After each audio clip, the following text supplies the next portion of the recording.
Hello everyone. Some of you may recognise this figure. It's the exclusive figure that comes with the Wargames rules Black Powder when you purchase the rules direct from Warlord Games.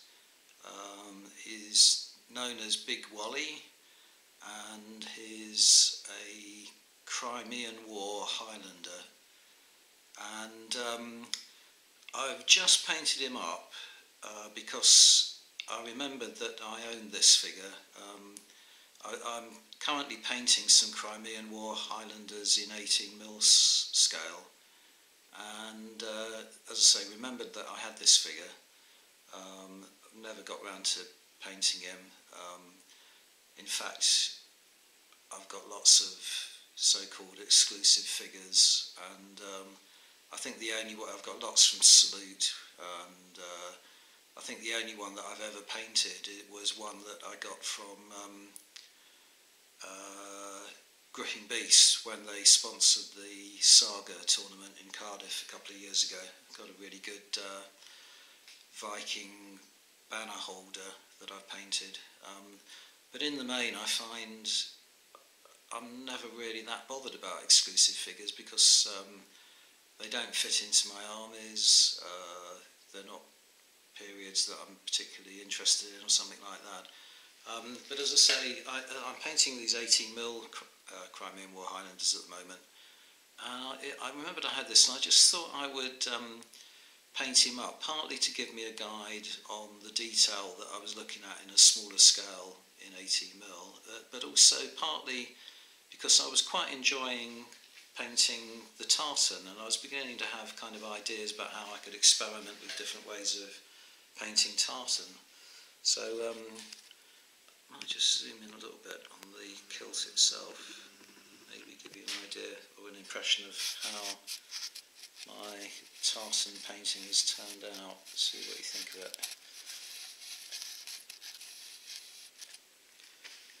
But yeah, I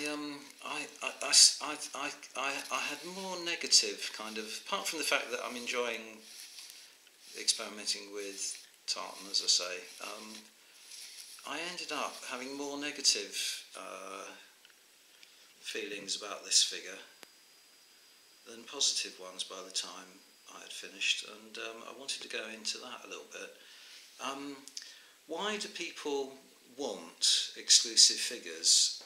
If you buy the rules from Warlord, in order to obtain this figure, you have to pay about £30 for the rules and this figure. You can get Black Powder rules for about £25 on Amazon. So in other words, you're paying the additional £5 for this figure. And as I say, in the main, the figures aren't going to fit into your collections, your armies. I mean, all well and good if you do have a 28mm Crimean War army that includes a Highland regiment or two that you can add this figure to. But how many people are going to have that army, seriously? To be fair, I don't think there's any difference between the appearance of a Highlander in the Napoleonic Wars to one in the Crimean War. So you could add him to a 28mm Napoleonic army, I suppose, without it being that obvious. And they're a lot more common. But in the main, you're not going to want this figure to add to your armies and to wargame with. So the only other reason, well, two reasons possibly. One is that you might just be a collector of exclusive figures. It might be a particular branch of the wargaming hobby that you're into. I'm not that aware of that many people who do that though. And the other is that you want it to paint up as a special figure. Now, if that's the case, then I'm not in that category. I don't paint to that standard.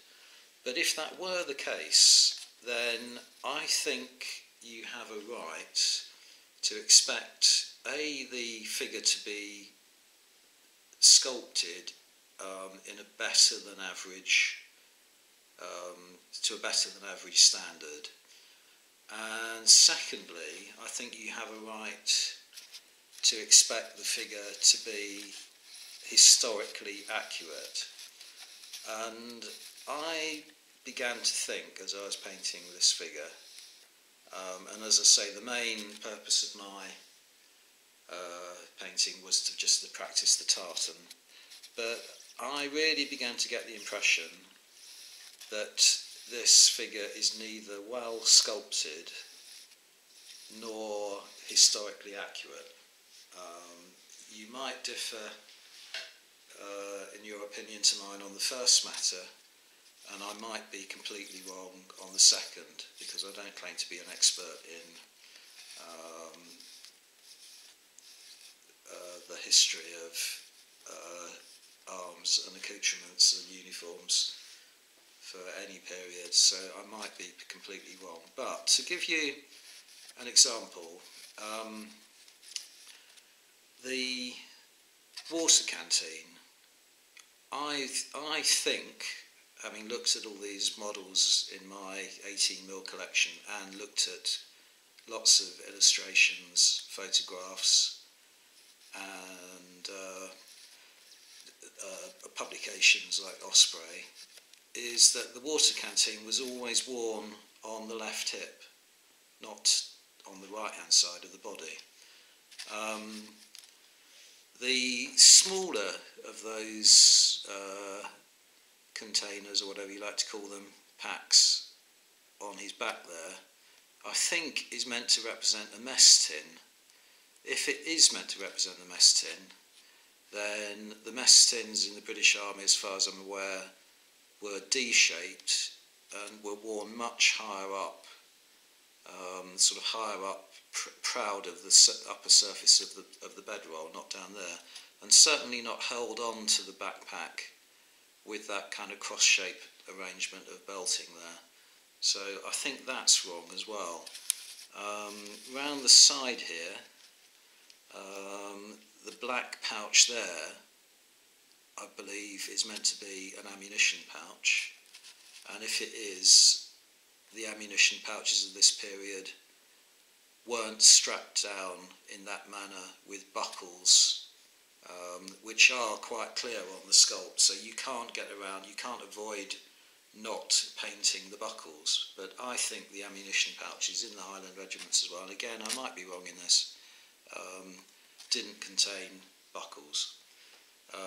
So I chose not to paint the straps on that, paint them white, pretend that they were black straps, and just give it the tiniest impression of metal for the buckles, and tried to kind of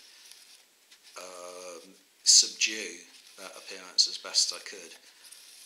In terms of the quality of the sculpt, you might be wondering what I'm going on about, but in particular, the slashes on the collar just aren't apparent on the model at all, and yet they definitely were there on the original uniform. So I had to almost imagine where they might be on the cuffs. Sorry, did I say collar then? I meant the slashes on the cuffs. I had to imagine where they would be and paint them in. And I think with a model in this scale, that's not excusable. I think you should be able to pick them out by eye and paint them a lot more readily. And then, of course, having done that, the buttons and the lacing on the slashes just wasn't there at all. So I just daubed some white paint there. Yeah, all in all, I wasn't kind of terribly impressed by this figure. And so if you are going to buy the black powder rules, I certainly wouldn't recommend you paying the full £30 for it and getting this figure into the bargain from Warlord. I would go to somewhere like Amazon and get it £5 cheaper and just miss out on the privilege of owning this figure. But having said that, yeah, you know, nice figure. So good fun to paint, but frustrating. Oh yeah, and on that subject, I want to just cut to the cover of the Black Powder Rules, because this character is portrayed as the central figure on the cover, and I would argue that you could then justifiably use that illustration on the front cover as a guide to painting this figure, and I'll show you what sort of problems you have doing that. So just going to cut away to that now.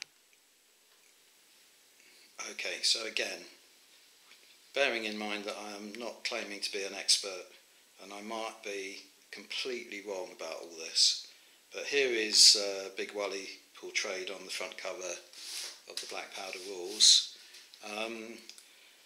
Few things that spring out at me. One is that again, he's got the haversack on this side and presumably the drinking canteen on his right hip, which I think is the wrong way round. The cuff slash is coloured with the same regimental colour facing as the cuff itself. Now, every illustration I've seen, every description I've read, puts the cuff slash down as being red, or scarlet rather, the same colour as the tunic. I'm sure that's wrong. I might be misled in this, but if you're painting that exclusive figure, that could, and you are painting it presumably to do a good paint job on rather than add it to your army, then you're going to be misled by that. And the other thing that I haven't kind of researched at all, I haven't got a clue, but when you come to paint this band, this sort of red and white checked band around the bonnet, I think you can see that. Let's zoom in a little bit more. That there's a central red horizontal stripe, and then the checks are offset against one another. So you've got white, red, but here you've got red, white. Now, I think that is inaccurate as well. Let's try and find you.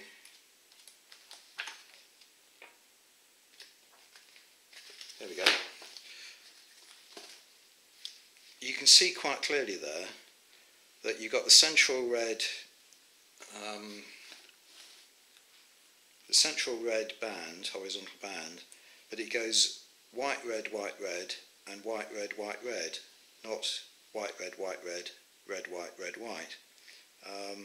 So in other words, it's as though you've got a horizontal band and a number of vertical red bands, whereas on this figure here they've got them alternating. And the same goes for the